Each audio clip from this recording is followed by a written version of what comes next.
Now that we're into the second half of the fantasy football season, who are those elite receivers that can carry your team to a championship? Welcome back to the Fantasy Endgame. I'm Pierre. He's Chris. Just like we did for running backs, we're going to go through our top 10 wide receivers for the rest of the season and give you our take on where they should be ranked. Now, you're not going to see Jamar Chase on this list because obviously injured, out for a while, and we really don't know what his return date is going to be. This could be a longer absence than expected. So we're going to give you our rankings based on how good we feel about these players from week 9 on to the rest of the season, who will give you the most value in fantasy. All right, Chris, let's start with number 1. Now, this might be a little surprising, but not only is it not Cooper Kupp, but we have a difference of opinion here. So, your number 1 receiver for the rest of the season is Stefon Diggs. And look, I'll be honest, before the season, I did like Diggs. I had Diggs as a top 5 wide receiver.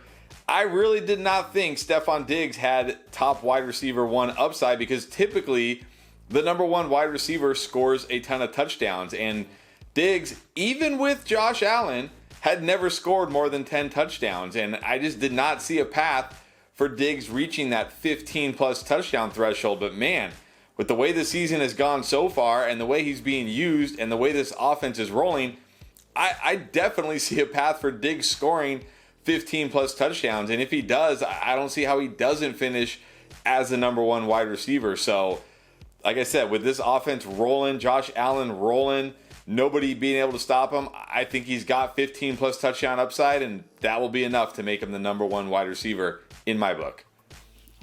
Hard to argue with numbers. I mean, that's what matters. So at this point, I didn't see that coming because we thought Gabe Davis maybe would take a bigger chunk, out of his targets and touchdowns, especially. I cannot argue against Diggs, but I'm taking the easy way. I'm going with the guy who I'd ranked preseason number 1, not just at wide receiver, but overall, and that's Justin Jefferson. What's amazing, he's kept up his status as one of the top fantasy producers without even scoring touchdowns, which is frustrating. I get it, but just think, once he does start getting in the end zone, you can imagine what's going to happen is your team will be carried single-handedly by this one player. So I'm not too worried because there have been a lot of close calls. He had a touchdown taken back by a penalty. He's, had a couple where he was really close, and he's getting the valuable targets. That is what matters. It's not like they're getting near there in the end zone, the red zone, and they're not going to him. They are going to him. In fact, he is tied for third in red zone targets among receivers, and he's second in targets inside the 10-yard line. It's going to happen. The regression in the positive way is coming. All right, now number 2, you got Justin Jefferson there, and I'm going with Cooper Kupp. Again, the guy I had ranked number 2 preseason. Talk to me about Jefferson. Do you think he's got a chance to catch up to Diggs and maybe take that number 1 spot? Yeah, absolutely, because like you said, he's been unbelievable without touchdowns. If he does get that positive touchdown regression and he goes on a touchdown heater in the second half, he probably will overtake Diggs and finish as the number 1 wide receiver. But I just trust Diggs' ability to catch touchdowns a little bit more considering he's on the Bills and has Josh Allen. But yeah, Jefferson has every much of a chance to catch and pass Diggs as pretty much anybody. Yeah, and I will just say quickly, anybody who is in any way slightly worried that TJ Hawkinson being on the Vikings now is going to impact Jefferson, come on, really? No. And now with Kupp, well, thankfully we don't have to worry about that injury. It looks like the ankle is not an issue. The Rams really didn't do anything. We thought they might be, active at the trade deadline, add like a running back, maybe even a receiver, bring back Brandon Cooks, whatever. No, nothing that's going to affect the fact that Cooper Kupp is clearly the number 1, 2, 3, 4, 5, and whatever other, reads for Matt Stafford. That's all he's doing is throwing to Kupp. It's not helping the team, but it's helping Kupp, survive just fine in fantasy. So I can't put Cooper Kupp any lower. At the number 3 spot, I got Stefon Diggs right there, and you got Cooper Kupp. Do you have any concerns about Kupp? I mean, do you think that maybe they try to diversify this offense? Do you think maybe in any way Kupp is in danger of not being that really elite top 3 receiver? No, not worried at all. For me, it's like Diggs, Jefferson, Kupp. They're kind of all like the same guys in fantasy. Like if you got them, you're feeling great. They've got huge floors, huge upside. So like ranking him at 3, it doesn't mean I'm low on Kupp or anything. It just means I like the other 2 guys a little bit more. Yeah, exactly. The rankings in this sense don't mean too much because, again, there's zero concerns about any of these guys as long as they're healthy. And so, look, we knew Cooper Kupp wasn't going to set records like he did last year again. It just wasn't going to happen. He's been just fine. All right, now at the number 4 spot, we are in total agreement here. Tyreek Hill deserves this spot. I mean, look, there are weeks when he outshines those other 3 guys we already talked about. Do you feel like he can keep that going the rest of the way throughout the end of the season? Yeah, I think he'll be good.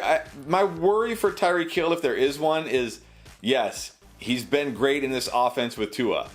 But Tua still holds him back a little bit. Like there was a play last week where he was wide open, deep, not even deep, like 40 yards down the field. And if Tua doesn't underthrow that ball and badly underthrow that ball, Tyreek Hill goes for like a 70-yard touchdown or something. So I do feel like, just because of Tua, and look, I like Tua, and Tua is very good for what he is, but for a guy like Tyreek Hill, he's going to handcuff him a little bit on those huge plays that we used to see with Mahomes, but still, Tyreek Hill is a volume monster in this offense. I did not see him getting this kind of volume. We know what he can do with the ball in his hands. I can't put him ahead of those other guys, but to me, he's clearly ahead of all the guys below him after this. You just had to, I'm not even going to respond to the Tua comment you made. But anyways, look, my only concern with Hill and just Dolphins offense in general is schedule, because right now they have it's a cream puff schedule right now up until the fantasy playoffs. And then that's where I get a little worried. Week 15, they're on the road at the Buffalo Bills. And then they play Green Bay, which is actually a really good pass defense. And then they're on the road at Foxborough to play the Patriots. That is 3 really good pass defenses, 2 of them on the road. So that's the only thing that worries me. But that worries me a little bit more about, Tua and their whole offense in general than Tyreek Hill, because you've seen Tyreek Hill, he's pretty much matchup proof. So not too worried about him specifically, but that is definitely a consideration. At number 5, we got Davante Adams. We're both in sync here again. So, you know what? Coming off a down game, it was a flu game, but very opposite from the Jordan one. So I think that's no reason to worry about him, now or rest of the season. The Raiders look terrible, but I just chalk it up to a fluke. I mean, do you have any concerns with Adams? No concerns with Adams. He gets a huge target share most weeks. He's still a great wide receiver. I mean, the only concern here is Derek Carr, of course. If he was still with Aaron Rodgers in Green Bay, he'd probably still be a top 3 or top 2 wide receiver, but now he's stuck with Derek Carr, so he's, a top 5 wide receiver. But, still going to be great week in and week out. So, no concerns with Adams. Yeah, and I talked about also with Jefferson and these elite receivers is the quality of targets. And Adams, no surprise, he's getting those red zone targets. He's number 2 there. And in targets inside the 10, he's getting touchdowns. He's going to continue to get force-fed the ball. I mean, look, I think it's safe to say at this point we know Derek Carr is never going to be an Aaron Rodgers type of player. Kind of disappointing this year, but it doesn't matter for Adams because, again, he's just a target magnet and he's doing just fine. Zero concerns about him. All right, now into wide receiver 6. Looks like a trend. Make it 3 in a row where we agree. We both have CeeDee Lamb here. Now, it's safe to say Dak looks back. He's healthy and looked pretty good last week. They got another week to rest. And so, are there any reasons to think that CeeDee Lamb won't be a must-start every week the rest of the way?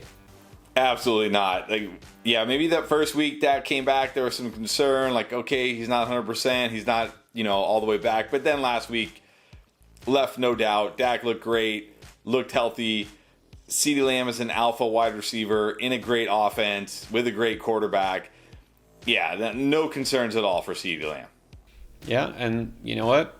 I do remember way back after, the first 2 weeks of the season, I was a little panicked when I knew that it was going to be Cooper Rush and thought CeeDee Lamb was going to have to share targets and, okay. So, yeah, overreaction. CeeDee Lamb is a stud. He's proven that he was. I don't know why. He was just really slow out the gate, but this is a guy who knows how to separate. He's got his quarterback back. So CeeDee Lamb now is a set and forget for sure. And number 7 here, I'm going with T. Higgins, and obviously, things could change if Ja'Marr Chase does come back. Guys might notice that we don't have Ja'Marr Chase on here because we have no idea when he's going to be back. A couple of weeks from now, maybe he just back on this list and jumps all the way up to the top 3. But for now, I think T. Higgins is as safe as you can get. He's going to continue to be a target hog in that offense, tied to Joe Burrow. They've gotten better at pass protection. I think Higgins is a guy you really don't have to worry about at all. On the other hand, you have A.J. Brown. Be honest, any recency bias after his huge outburst this past week? Do you think that you feel like we're going to see more of that going forward? I know you're big on Jalen Hurts, so do you feel like this connection is just meant to last?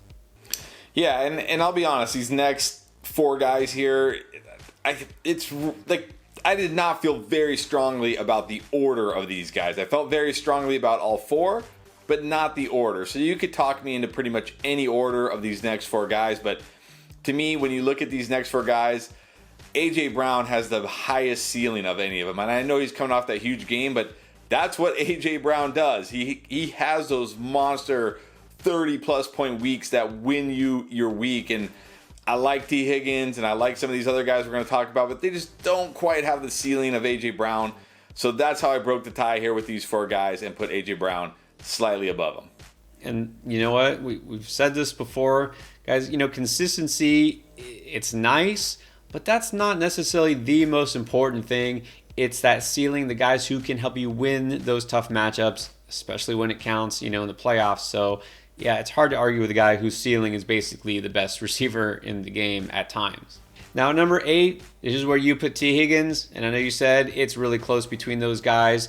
Do you think Higgins has a similar type of ceiling? Do you think we'll see more boom games from him now with Ja'Marr Chase out? Because, again, he's a guy who's been really pretty consistent, but do you think he has the type of ceiling to make him, approach some of these other players we've already talked about? I mean, maybe while Chase is out, but once Chase comes back, no, the boom ceiling goes to Chase, right? Higgins will still have some really good games. We saw that even early in the season, and he'll still be an every week, no doubt, stud.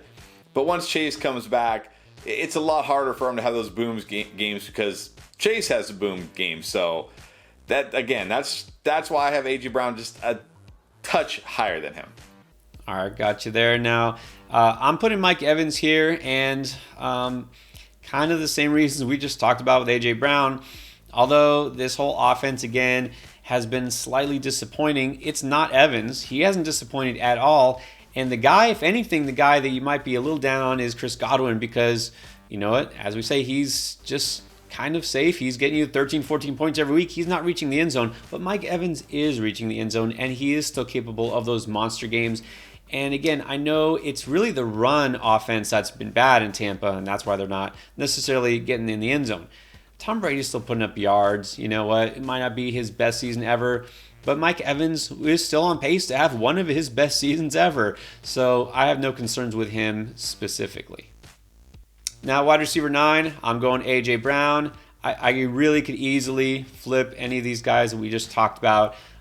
So not much to argue about here. Now, I'm kind of shocked to see that you have Jalen Waddle ahead of me. This is an alternate universe thing here. All right. So I'll let you go and say why you know that Jalen Waddle is a top 10 receiver. Yeah, I think, again, I had concerns for Waddle before the season because my concerns were, can Tua and this passing game support both Tyreek Hill and Jalen Waddle? And it's obvious that it can. And one thing I didn't factor in was that the Dolphins would just go to this quick, get the ball out, get it in their hands, and let them do their things offense, which is exactly what they should have done. And it's nice to see a coach actually doing what the offense should do. So Waddle, another, again, all these guys right here, and I know you had Evans at 8, I have Evans next. You could convince me to switch any of these guys, but Waddle to me, just because he's connected to Tua and he's in an offense that just gets the ball quick, gets it into his hands, which is really what he needs, right? That's what Jalen Waddle needs. I just feel a little bit better about him than I do Mike Evans. And speaking of those two players, at number 10, that's where I slot Jalen Waddle. And again, I think the thing that is surprising is not that he's an elite receiver. We all knew this. The surprising thing is they haven't been involving a third receiver or fourth receiver. They're not passing it really, of course, to Mike Gesicki, the tight ends, very much. And they're not passing it to the running backs. We really thought Chase Edmonds was going to be a factor as a pass catcher. Well, he hasn't been a factor as anything. It's really just all Tyreek Hill and Jalen Waddle. Like, that's it. Which is great for those players, and it's great for fantasy, and we love to see it. But yeah, the only reason I have Waddle a little bit lower is what I already said with Hill. It's the schedule. I'm worried that when you really want him to go off, that maybe he doesn't have his best games. I'm not saying he's going to get shut down. I don't think you're going to shut down either of these receivers, but those three really tough matchups right during the fantasy playoffs, I hate that they did that, but that's the only reason I don't have him higher. And then at number 10, that's where you put your guy, Mike Evans. You were big on him. Tell me thoughts on Evans and any concerns that maybe this Tampa Bay offense just continues to struggle.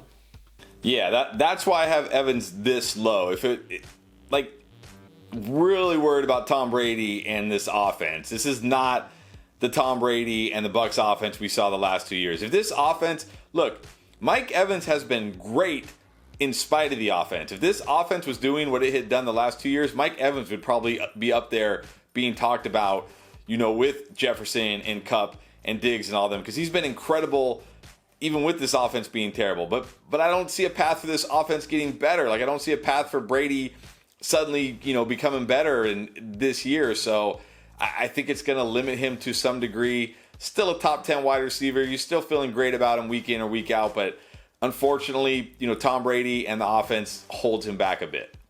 Yeah, we'll see what happens. It'll be interesting to see. Imagine if Tampa Bay doesn't even make the playoffs this year. Who knows what the future holds, but look, if nothing else, all of these receivers you should feel really good about. All right, there you have it. Our top 10 receivers, so you know who can help carry your fantasy team. Catch our content for this week right here on our playlist. You can also go back and look at our top 10 running back rest of the season list from before. Everything that you need to help you win in fantasy, we got you covered.